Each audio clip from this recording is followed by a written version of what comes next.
گا، ان طریقوں سے جن کا آپ کبھی تصور بھی نہیں کر سکیں گے۔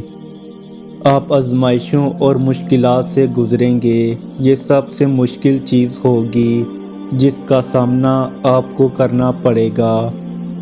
آپ خود کو کمزور محسوس کریں گے، آپ ہار ماننا چاہیں گے، تکلیف محسوس کریں گے، آپ کو ہر چیز دھوکہ لگے گی، آپ کو کبھی کبھی کوئی راستہ نظر نہیں آئے گا، اور اس وقت صبر ایک ایسی سب سے اہم چیز ہے جس کو آپ سیکھ لیں گے۔ یہاں تک کہ وہ لوگ بھی جن کے پاس صبر نہیں ہے، یہ آپ کے اندر بڑھتا جائے گا اور آپ کو اپنی پوری صلاحیتوں کو بڑھنے دینا ہے۔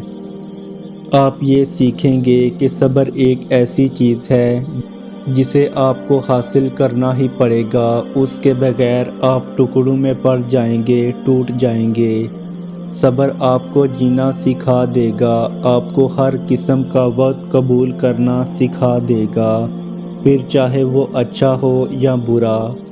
صبر آپ کو اس دنیا میں جینا سکھا دے گا، آپ کو اپنے رب کے فیصلوں کے آگے سر جھکانا سکھا دے گا۔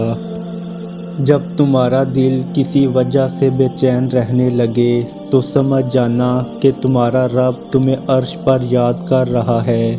کبھی کسی کی تکلیف کی وجہ نہ بننا کہ وہ اللہ کے حضور تڑپتا ہوا جائے اور اللہ سے رحم کی بھیک مانگے۔ کبھی بھی کسی کو اتنی تکلیف نہ پہنچانا کہ وہ جائے نماز پر بیٹھ کر اپنے بے قابو آنسو اس کے سامنے لا کر رکھ دے اور اللہ سے سکون کی دعا کرے۔ کبھی کسی کے دکھ اور غم کی وجہ نہ بننا، اللہ سب سے زیادہ انصاف کرنے والا ہے، وہ کبھی بھی ان لوگوں کے ساتھ ناانصافی نہیں کرے گا جنہوں نے اللہ کی مخلوق سے سخت چوٹ کھائی ہو۔